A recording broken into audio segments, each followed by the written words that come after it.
अस्सलाम वालेकुम guys, I hope you are doing well. This is Nizamuddin Memon और आज की डेट में हम बात करने वाले हैं क्वेश्चन नंबर 25 की।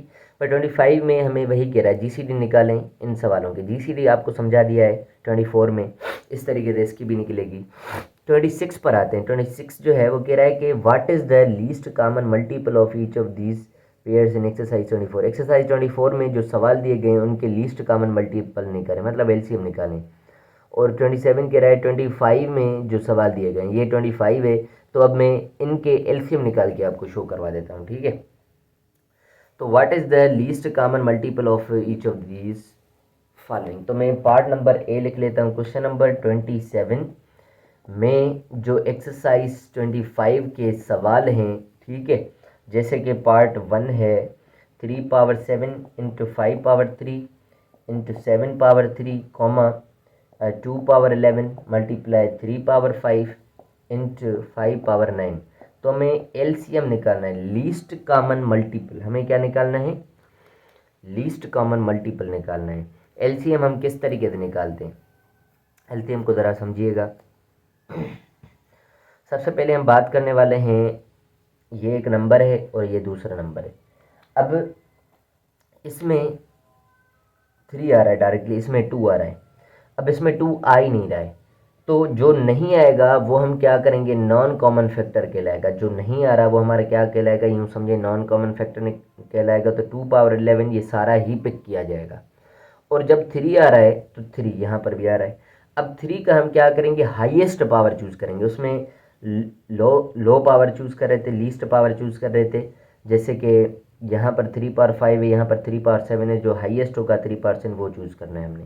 5 पर आते हैं तो 5 में जो हाईएस्ट पावर है तो ये 5 पावर 9 है, हमें ये चूज़ करना है।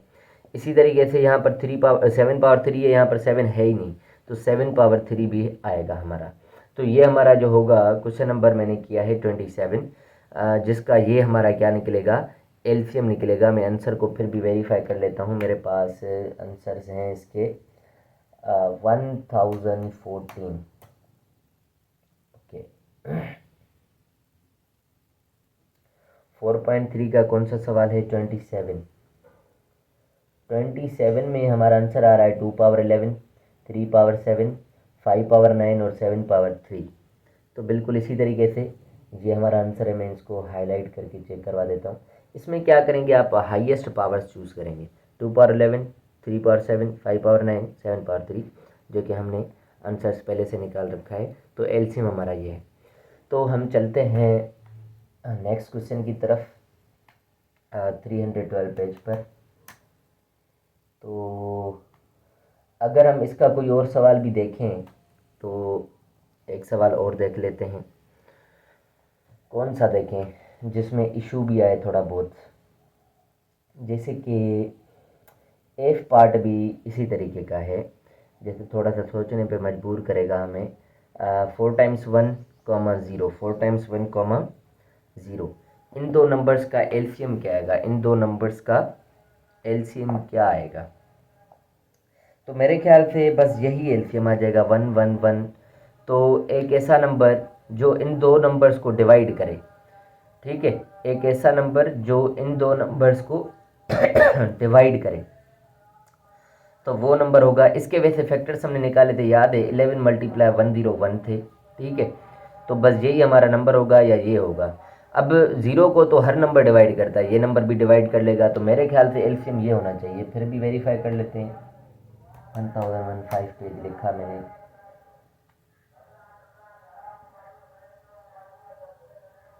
मैंने चूज़ किया है एफ पार्ट, पर ये एफ पार्ट में कह रहा है अनडिफाइंड। एफ पार्ट में क्या कह रहा है, सॉरी हाँ हाँ, कॉन्सेप्ट में थोड़ा सा उल्टा ले रहा हूँ। यहाँ पर हमें क्या करना है, बेसिकली एक ऐसा नंबर चूज़ करना है, जैसे अगर मैंने ये चूज़ किया, इसको ये नंबर भी डिवाइड करे, ये तो डिवाइड कर लेगा चलो, पर ये डिवाइड नहीं कर पाएगा, क्योंकि डिवाइड जब हम करेंगे तो नीचे 0 आएगा, और 0 अगर नीचे आता है तो क्या होता है, अनडिफाइंड हो जाता है। सॉरी, ये कॉन्सेप्ट था। अगर नीचे 0 आ गया, हमने जैसे रेशनल नंबर पढ़ रखे हैं, पी अपन क्यू फॉर्म में लिखने होते हैं, पर Q does not equals to 0 होना चाहिए, नीचे कभी भी 0 नहीं आना चाहिए। अगर 0 आ गया तो हमारा क्या आएगा, अनडिफाइंड आएगा। तो हमारा एफ पार्ट जो है अनडिफाइंड है। हमेशा कोई भी नंबर चूज़ नहीं कर सकते। जिसको 0 भी डिवाइड करे और 1111 भी डिवाइड करे। 0 किसी को डिवाइड नहीं कर सकता, इसी वजह से हमारा जो एलसीएम है वो अनडिफाइंड होगा। सो आई होप कि ये बात भी आपको समझ आ गई होगी। अब हम बढ़ने वाले हैं 312 पेज पर वापस, और क्वेश्चन नंबर, ये काफ़ी है, ये हो जाएंगे अब आपसे। अब मैं करने लगा हूँ क्वेश्चन नंबर 28। क्वेश्चन नंबर 28 में बेसिकली क्या करना है, जीसीडी निकालना है दो नंबर्स का।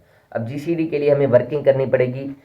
जीसीडी के लिए हमें वर्किंग क्या करनी पड़ेगी कि खुद से फैक्टर्स वगैरह निकालने हैं, ठीक है।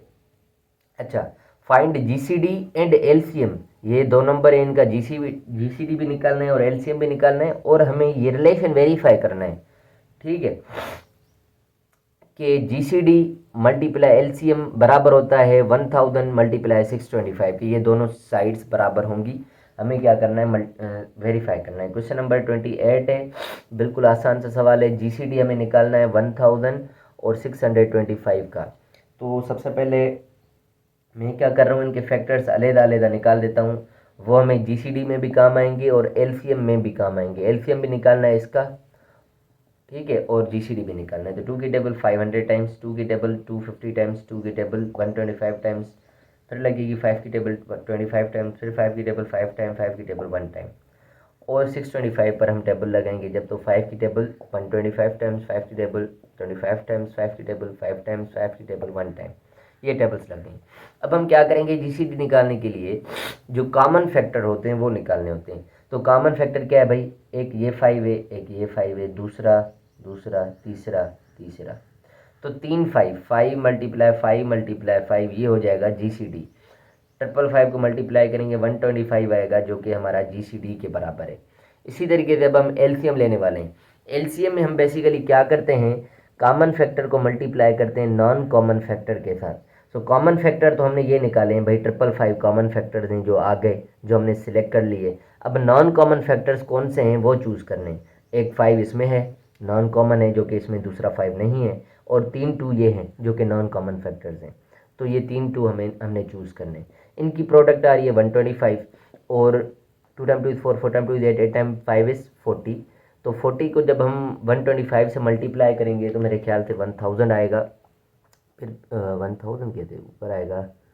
अब 40 को मल्टीप्लाई करूँगा जब मैं 125 के साथ, तो 5000 आ रहा है। क्या आ रहा है, 5000, ठीक है। तो ये हमारा हो गया एलसीएम और ये हो गया जीसीडी। अब हमें क्या करना है, हमें वेरीफाई करना है कि एलसीएम मल्टीप्लाई जीसीडी। फिर भी इसको मैं थोड़ा सा और वेरीफाई कर लेता हूँ, इसको थोड़ी और वर्किंग कर लेता हूँ मैं। इसके जब मैंने फैक्टर्स निकाले हैं अलग-अलग, कॉमन फैक्टर्स मैंने 555 निकाल लिए, जो नॉन कॉमन रह गए ये 5 है और ये 222 है। तो 2 time 2 is 4, 4 time 2 is 8, 8 time 5 is 40, 40 time 125 is 5000 आएगा। ये सही है, क्योंकि 125 टाइम 8 इज़ 1000 होता है, ठीक है। उसके बाद हमें वेरीफाई करना है, जो जीसीडी मल्टीप्लाई एलसीएम करेंगे तो प्रोडक्ट आएगी उन दो नंबर्स की।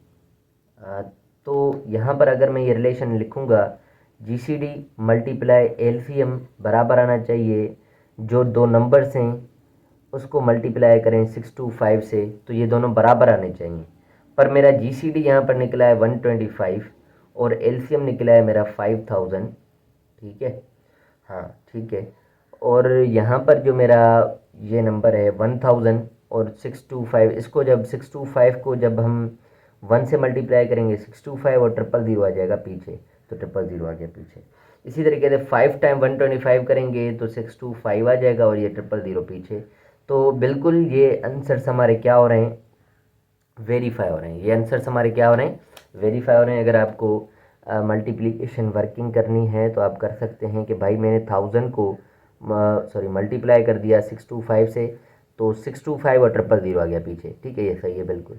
इसी तरीके से 125 को जब मैं 5000 से मल्टीप्लाई करूँगा तो ये 625 और 000, ये दोनों साइड्स बराबर आ रही हैं। तो ये हमारा एक रिलेशन होता है कि जीसीडी मल्टीप्लाई एलसीएम बराबर आता है वो दो नंबर जिसके हमने जीसीडी और एलसीएम निकालने हैं उनके प्रोडक्ट के। तो ये हमारा आखिरी सवाल था, क्वेश्चन नंबर 28। आई होप कि आपको बात समझ आ गई होगी। और मिलते हैं हम नेक्स्ट वीडियो में नेक्स्ट एक्सरसाइज के साथ। फ़िलहाल के लिए मैंने ये बस इंक्लूड किए थे कुछ क्वेश्चंस, ठीक है, जो हमने टॉपिक्स पढ़ रखे थे ड्यूरिंग क्लास।